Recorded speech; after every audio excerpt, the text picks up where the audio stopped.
What's up, you guys? Eddie at Fliptroniks. I'm going to be showing you the top 3 VPN services for iPhone and Android in 2018 and beyond. All right, so every time I'm talking about VPNs, I just like to mention they're great for getting more privacy and security. Google can't track you. You can download movies, torrents, without your service provider, hitting you up saying you're doing something illegal. And then, of course, you can access restricted websites not available in your country. So I've really got the best of the best for everybody here.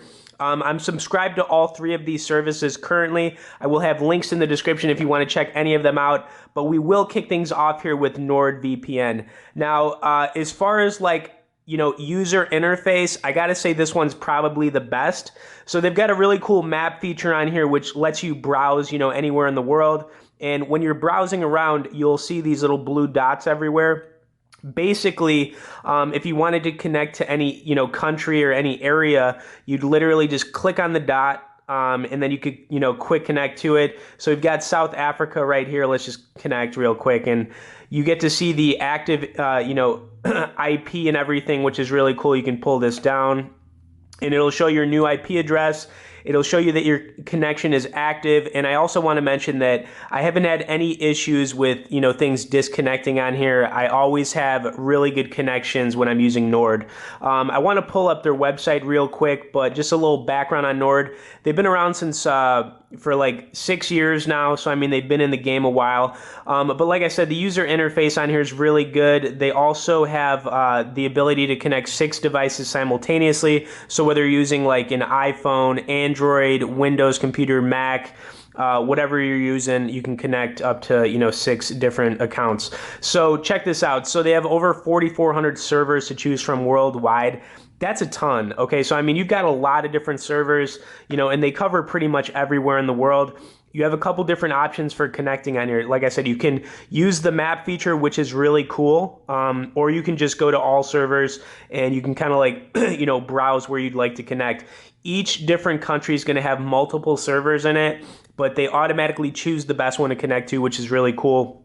And yeah, that's Nord. All right, so the next one we're going to be checking out here is going to be ExpressVPN. Now, this one I've had for a long time. It's got a very easy-to-use interface. When you're logged in on any device you're using, this is what it's going to look like. When you want to turn the VPN on, you just tap this button. You can choose the location. On obviously, let's go with Canada. It'll connect real quick. But connections are always really solid on here as well. I never have any issues with like disconnectivity or anything like that. It's always very solid. Now, when this VPN's on, I mean, it's really good to go.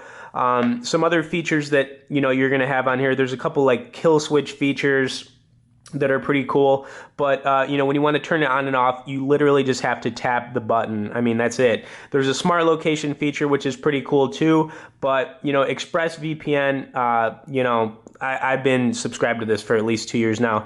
They're actually the #1 trusted VPN leader right now. So they, pretty much boast blazing fast VPN speed, which is true. I mean, they are very fast. You can connect, I think, up to, I'm pretty sure, 10 different accounts on here, which is pretty sweet. Servers, I think they have over 2,000 servers to connect to, and they're in the same price range as Nord. Pretty much all 3 of these I'm going over all cost around $10. So, I mean, that's pretty much what you're going to be paying, but every time I'm talking about VPNs and being subscribed to one of them, just look at it like a Netflix subscription. I mean, these are things you need, and you really can't put a price on, privacy and security for $10. I mean, that's like literally nothing. Okay, the last one we'll be checking out is one that I'm newly subscribed to, but I do really enjoy it. It's called IPVanish. Okay, so it's got a really cool name.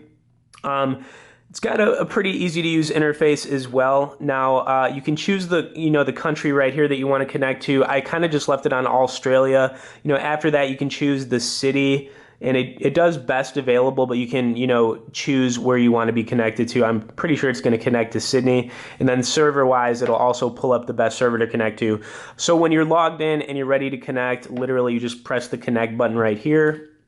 and it takes a couple seconds, but it pulls up your connection activity right here in speed, which is pretty cool. So check this out. You get these like green, you know, like kind of like candlestick bars coming up, which is pretty cool. So it will show you, you know, your connection on here and everything. This is another one, works extremely well. No disconnection issues at all. I mean, when you're connected to this thing, it stays connected. And let me pull up their, you know, homepage here, but you know, they are pretty cool. So anyways, you've got IPVanish right here. They have the, you know, the Y, but you know, there's over 1,000 different servers to connect to in 60 plus countries. You can use multiple accounts. So I mean, you can log into multiple accounts. I think there's up to 6 on here. And they pretty much just give you the rundown on why you should be using a VPN. But, you know, like I said, out of all the VPNs I've been messing around with, you know, I've just found these to be the best of the best. So we've got Nord, which is definitely a big go-to. Love the interface on there.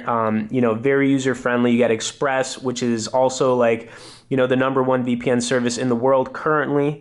And then you've got IPVanish, another nice user interface. And, you know, you never have those disconnectivity issues with any of these. They're all very solid. So anyways, I will have links in the description for all these. If you have any questions about any of them, hit me up in the comments. I will get back to you and let you know my experience, but they are all relatively really good, and they're all like around the same price point. If you could also hit the like and share button on this video, I'd appreciate it. Thanks for watching it, guys, and we will see y'all later.